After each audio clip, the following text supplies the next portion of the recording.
Srimati Supriya Sule. Stand here to make my very small intervention. Sir, I even want to flag my disappointment of this white paper. Because, sir, you know better than me that what is a white paper? White paper is something which provides information of a specific issue.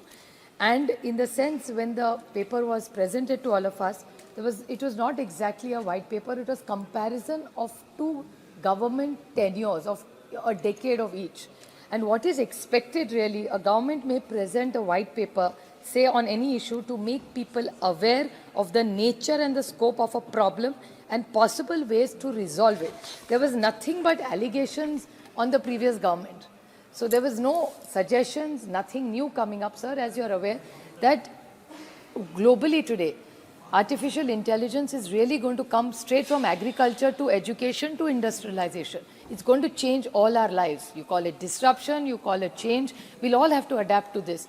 So I actually expected a white paper for this government at the fag end of 5 years to come up and spend this entire day on not be a prisoner of the past and the history, but talk about something that today we can all put all our minds together to create something new for a better India and the future of India. But clearly the entire treasury benches, same rhetoric of some 10 years, allegations, mudslinging, and I think my friend Jayant Sinha, as he used the word cherry picking against us, today he cherry picked data.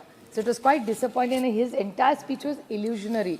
He kept talking about a bullet train. I was really confused because I'm not aware of a bullet train in India. So I don't know which bullet train he was going on about 3 times in his speech. But this white paper is not a white paper, it's a politically colored paper. That's the limit. Paper was white. Paper was white, but the data was probably politically colored. Letters are black. Letters in the white paper are black. Sir, and if you go into the details of it, I'll make it very short as going by data, because the unemployment rate in the two comparisons, since they've not called it a white paper, it's a more comparison paper.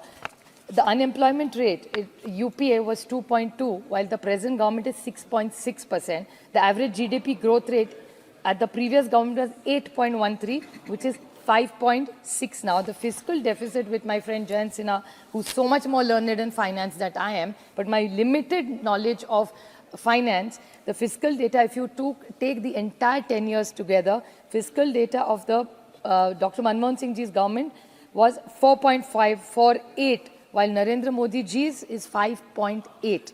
The disinvestment is 0.026 for UPA, while 0.1% in NDA. Number of bank accounts, 34 crores. So we have a lot of credit to what we did. The schemes which they all think started in 2014, Jandan was a product which was started earlier, and we had 34 crores. Well, eventually they took it to 51, which is not a great achievement. And average expenditure of the UPA government was 14.68% of the GDP, while the Narendra Modi's government is 12.94. So I expected in this discussion from the Honorable Finance Minister to take a more larger picture rather than just making it a mudslinging match and allegations from the Treasury bench. Either talk about healthcare, talk about education, water, anything, and the comparison of the total budget, because they always say the spending has gone more, which is not the case.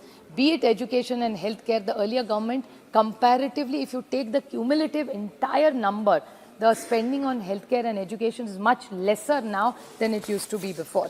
And compared to the budget outlay of the entire of the whole year, if you take it. Sir, another question which I want to ask the government, which they keep flagging about, is corruption. Now, I don't want to get into that tutu mein aapki sarkar, hamari ED, CBI, now we've done and dusted with it. Let's move on.